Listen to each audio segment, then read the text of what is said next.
ایک تاریخی شخصیت جس کو کہا جا سکتا ہے۔ میرے مزاج میں یہ ہے، میں یہ فقیر ہوں امام حسین کے در کا، اور میں یہ چاہتا ہوں کہ اس مرد قلندر کی میں شہادت پڑھ دوں۔ آپ سوچیں گے کہ وقت کافی ہو جائے گا، لیکن میں وقت کی پرواہ نہیں کرتا، اس لیے کہ ہمارا تو یہ مزاج ہے کہ یہ چاند بھی چلتا ہے نا تو حسین اعظم کے بیٹے کے اشارے پہ چلتا ہے۔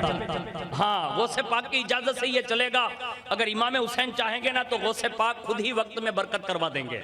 لیکن میں اس مرد قلندر کا تذکرہ کرتا ہوں کہ امام حسین کی 14 تقریریں جو تاریخ میں لکھی ہے، اور کربلا میں 2 محرم سے لے کر 10 محرم تک جتنی بھی نشستیں ہوئی، پہلا خطبہ امام حسین کا، یعنی پہلی تقریر امام حسین کی ہے، اور آخری تقریر جو امام حسین نے شروعات میں جو میں نے ابھی بیان کی، اور اس میں حضرت حور جو واپس آئے۔ یہ تاریخ کا وہ عظیم مرد قلندر ہے جس نے جب امام حسین کو روکا تھا نا، تو امام حسین کے ساتھ ساتھ امام حسین رضی اللہ تعالیٰ عنہ کی والدہ ماجدہ طیبہ طاہرہ ماں خاتون جنت کا اتنا ادب کیا کہ عرب کا ایک جملہ ہے جو امام حسین رضی اللہ تعالیٰ عنہ نے یہ جملہ کہا تھا، کہا حور تجھ پر تیری ماں روئے، یہ جملہ ارشاد فرمایا تھا، کیونکہ یہ عرب میں عام ہے، یعنی کسی کو کوئی بات کہنی ہوتی ہے تو یہ جملہ استعمال ہوتا تھا۔ تو حضرت حور نے اس جگہ پر یوں کہا امام میں آپ کو یہ جملہ نہیں کہہ سکتا، اس لیے کہ میں جانتا ہوں کہ آپ کی والدہ ملکہ فردوس سے بری ہے، رسول اللہ کی لاڈلی ہے۔ اللہ اکبر۔ اب اس جملے پر اگر اس حدیث پر غور کیا جائے کہ جس کے بارے میں حضور نے فرمایا جو میری اہل بیت سے محبت کرے گا اللہ اسے جنت میں میرے ساتھ رکھے گا، ہے نا؟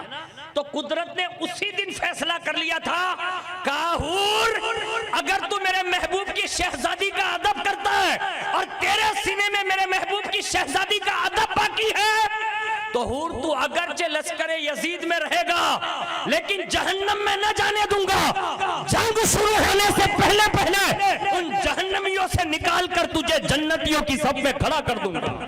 اور یہ قدرت سے کوئی بات بعید نہیں ہے، اس کو یاد رکھیے گا۔ میں جو جملہ کہہ رہا ہوں نا، یہ کربلا جو ہے نا، یہ ہمیں دنیا میں یہ بات باور کراتی ہے کہ ایک لمحے میں قدرت چاہے تو نیکوکار کو جہنمیوں میں بھی ڈال سکتا ہے اور بگڑے ہوئے کو اٹھا کر جنتیوں کی صف میں بھی ڈال سکتا ہے۔ یہ قدرت کے فیصلے ہیں، اس کو یوں نہ سمجھے جیسے ہم اور آپ سمجھ رہے ہیں، نہیں، قدرت چاہے تو بڑے سے بڑے پاپی کو بھی آخری لمحے میں توبہ کی توفیق دے کر جنت بھیج سکتا ہے، اور جس نے زندگی بھر نیکیاں کی ہو اللہ نہ کرے، ہرگز نہ کرے، لیکن قدرت کا عزم اور اس کا ارادہ جو اس کی شان ہے، اگر وہ فیصلہ کر لے تو زندگی بھر نیکی کرنے والے کو بھی کفر کی موت مار سکتا ہے۔ ہمیں اللہ اس کے رسول کے فیصلوں سے ضرور ڈرنا چاہیے کیونکہ وہ صمدیت کی شان کا مالک ہے۔ حضرت حور کی میں شہادت پڑھ رہا ہوں، دل میں جو تمنائیں ہیں، آرزویں ہیں، اس لیے کہ یہ ماں خاتون جنت کا عاشق ہے، اہل بیت اطہر کا وہ عظیم عاشق ہے جس نے یزید کی حکومت کی پرواہ نہیں کی، جنہوں نے 22,000 کی پرواہ نہیں کی، عیش و عشرت کی پرواہ نہیں کی، بس ایک ہی بات دیکھی، اگرچہ امام حسین کے پاس بظاہر کھانا نہیں، پانی نہیں، بظاہر کوئی حکومت اور بادشاہت نہیں ہے، لیکن حور جانتے تھے یہ سامنے جو لشکر لے کر 72 کو لے کر کھڑے ہیں نا، یہ کائنات کے سب سے بہتر لوگ کھڑے ہیں۔ یہ سوچ کر امام حسین کی بارگاہ میں آئے تھے۔ اب جب یہ جنگ شروع ہوئی نا تو حضرت حور کھڑے ہو گئے، عرض کیا حضور میں بھی یہ چاہتا ہوں، میں جس جان کو لے کر آپ کی بارگاہ میں توبہ کے بعد آیا ہوں میری یہ جان کا نذرانہ بھی آپ قبول فرما لیں اور مجھے جانے کی اجازت دیں۔ اس کے بعد حضرت حور میدان میں آتے ہیں۔ جیسے حضرت حور میدان میں آئے نا تو ابن سعد جو ہے نا ان کو جانتا تھا کہ یہ بڑے لطیف زبان رکھتے ہیں اور ان کے خاندان میں یہ بات مشہور بھی تھی۔ تو ابن سعد نے کیا سوچا، کہا اب حور کو واپس لانا ہے تو حور کو واپس لانے کے لیے ان کے برابری کا کوئی بندہ بھیجنا چاہیے، ہو سکتا ہے حور واپس آ جائیں۔ جیسے حضرت حور میدان میں گئے نا تو راوی لکھتے ہیں کہ حضرت حور کے بھائی کو مصعب ابن یزید جو تھا نا اس کو بھیجا باقاعدہ سامنے، اور کہا کہ مصعب تم جاؤ، کیونکہ حور بن یزید یہ مصعب بن یزید ہے، کہا اس کے بھائی کو بھیجو۔ عمرو بن سعد نے ان کے بھائی کو بھیجا، اور جیسے وہ آمنا سامنا ہوا، کھڑے ہیں دونوں بھائی، تو حضرت حور نے سوچا سامنے تو میرا بھائی ہے۔ حضرت حور نے انہیں فرمایا، کہا مصعب جانتا ہے دنیا باقی رہنے والی شے نہیں ہے، آخرت جو ہے وہ باقی رہنے والی شے۔ سگے بھائی سے کہا، ابھی یہ جملہ پورا ہوا نا تو حضرت حور کے بھائی مصعب ابن یزید کہتے ہیں، کہا حور گھبرا نہیں۔ کہا کیوں؟ کہا میں تیرے مقابلے کے لیے نہیں آیا ہوں۔ کہا تو؟ کہا جو تجھے سب کچھ دکھا دیا گیا ہے نا وہ مصعب بن یزید کو بھی دکھا دیا گیا ہے، یعنی میں واپس تیری طرح واپس پلٹنے کے لیے آیا ہوں۔ کہا کیا بات کر رہا ہے؟ کہا ہاں۔ بس اتنا سننا تھا، حضرت حور خوش ہو گئے، اور حضرت حور نے کہا مصعب جلدی کر، اس طرف آ جا، یعنی میری طرف آ جا۔ اور باقاعدہ جیسے ہی حضرت مصعب بن یزید واپس ہوئے، یہ واقعہ دیکھ کر عمرو بن سعد لرز گیا۔ کہا جس کے بھائی کو سمجھانے بھیجا تھا وہ تو سمجھا کر لے گیا، وہ سمجھا کر لے گیا۔ پتا چلا چند لمحے کی صحبت امام حسین نے حضرت حور کی زبان میں یہ اثر دے دیا کہ 2 لمحے میں اپنے بھائی کو بھی جہنم کی صف سے نکال کر جنتیوں کی صف پہ لا کر کھڑا کر دیا۔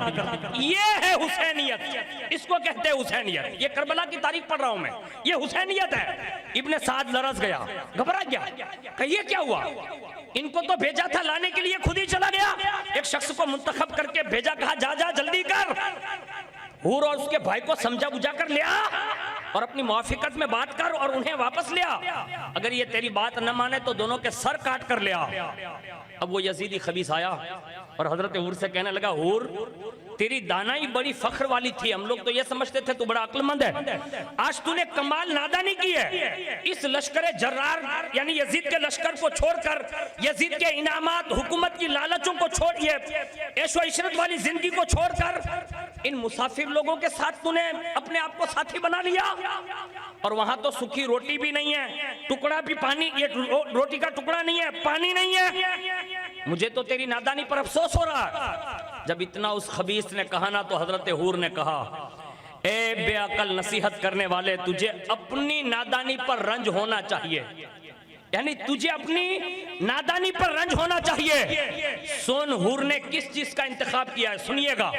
حضرت حور کا جملہ ہے، ارشاد فرمایا، تو نے پاک کو چھوڑا ہے، ناپاک قبول کیا ہے، اور میں نے جو کام کیا ہے نا، سن، حور نے پاک کو قبول فرمایا ہے اور ناپاکوں کو چھوڑا ہے، یعنی یہ جملہ کہا۔ پھر فرمایا رہی بات دولت کی تو سن، دنیا باقی رہنے والی نہیں ہے، فنا ہونے والی ہے، اور رسول اللہ کی گلشن کے یہ مہکتے ہوئے پھول ہے جس کو حضور نے پھول کہا ہے، میں تو یہ چاہتا ہوں کہ جلدی سے اس پھول پر قربان ہو جاؤں تاکہ رسول اللہ کی رضا نصیب ہو جائے۔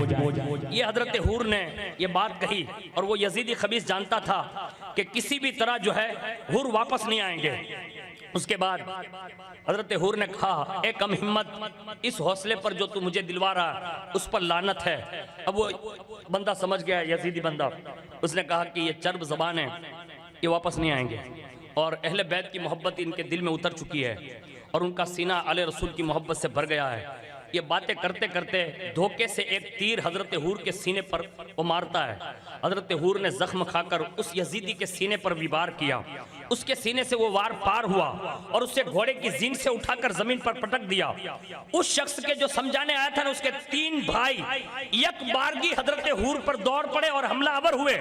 حضرت حور نے اس کا سر تلوار سے اڑا دیا، دوسرے کی کمر کی اس پر ایک وار کیا، اسے بھی زمین پر ڈھیر کر دیا، تیسرا بھاگا، حضرت حور نے اس کا پیچھا کیا، یہاں تک کہ قریب پہنچ کر پیٹھ پر ایسا نیزہ مارا کہ سینے سے پار کر دیا۔ اور جب یہ 4 بھائیوں کو حضرت حور نے ختم کیا، حضرت مصعب بن یزید کو لے کر امام حسین کے خیمے میں آ گئے، اور جیسے حضرت حور کو امام حسین نے اپنی خدمت میں آتے دیکھا، ارشاد فرمایا، کیا بات ہے حور؟ عرض کیا حضور، ایک بار پھر بشارت دے دو نا کہ حور تجھ سے اللہ بھی راضی ہے، اس کا رسول بھی راضی ہے. یعنی یہ واپس آئے اور کہا حضور صرف اتنا کہہ دیجئے. ارشاد فرمایا حور جا، اللہ بھی تجھ سے راضی ہے، اللہ کا رسول بھی راضی ہے.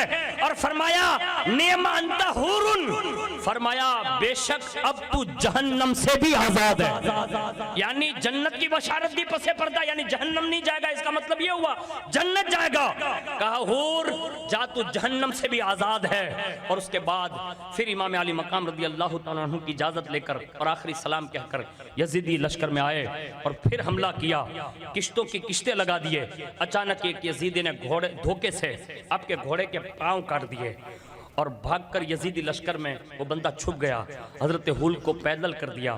امام علی مقام نے جب حضرت حور کو پیدل دیکھا نا تو آپ خود گھوڑے پر سوار ہو کر یزیدیوں سے بڑی سختی کی جنگ جو شروع تھی نا اس میں لے کر امام حسین رضی اللہ تعالیٰ عنہ نے باقاعدہ گھوڑا بھیجا اور دینے گئے.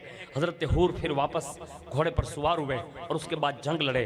اتنے میں پھر ایک بار غیبی صدا جو آپ کے کانوں میں سنائی دی وہ یہ تھی حور اب آ جاؤ، جنت کی حوریں تمہارا استقبال کر رہی ہے. یعنی دوبارہ جب جنگ کی گھوڑا دیا نا تو یہ آواز آئی. حضرت حور نے امام حسین کی طرف رک کیا اور عرض کیا ابن رسول میں آپ کے نانا جان کی خدمت میں جا رہا ہوں. سیدنا امام علی مقام نے فرمایا اچھا جاؤ، ہم بھی آتے ہیں. اس آواز کا لشکر امام پر اس قدر اثر پڑا کہ رونے کی آوازیں نکل گئی. اور پھر حضرت حور تیسری بار جو ہے اس حد تک لڑے کہ راوی لکھتا ہے کہ حضرت حور کی تلوار ٹوٹ گئی. یعنی اتنا لڑے. اور اس کے بعد حضرت حور کی باقاعدہ شجاعت اتنی مشہور تھی یزیدی لشکر میں بھی کہ جب واپس پلٹ کر وہ لڑ رہے نا تو مشہور تو تھے ہی لیکن اتنے لڑے کہ وہاں کا جو امیر لشکر دوسرے نمبر کا تھا نا جس کو یہ کہتے تھے شمر دل جوشن، اس لعین کو اندر ہی اندر کوڑن ہونے لگی. اور اس نے لشکر والوں سے کہا ایک کام کرو. کہا کیا؟ کہا یہ تلوار ٹوٹ کر بھی یہ رکنے والا نہیں ہے، یعنی اس کی تلوار نیزے ٹوٹ جائیں گے یہ رکے گا نہیں. کہا تو کرنا کیا؟ کہا جیسے وہب کے ساتھ کیا ایسا حور کے ساتھ کرو. چاروں طرف سے باقاعدہ نیزہ بازی ہوئی، تیر آئے اور اس قدر حضرت حور رضی اللہ تعالیٰ عنہ کو باقاعدہ انہوں نے زخمی کیا یہاں تک کہ ایک نیزہ آپ کے سینے انور پر لگا اور وہ اتنا گہرا زخم تھا کہ جب آپ دوبارہ گھوڑے سے واپس آ رہے ہیں تو انہوں نے یوں آواز لگائی یا ابن رسول اللہ ادرکنی، آپ میری خبر لیجئے. حضور میری جان آپ پر نثار ہو گئی ہے، آپ میری مدد فرمائیے. امام حسین اپنے لشکر اور اپنے خیمے سے نکل کر جیسی وہاں تک پہنچتے ہیں تو کیا دیکھا حضرت حور جو ہے زمین پر ہے.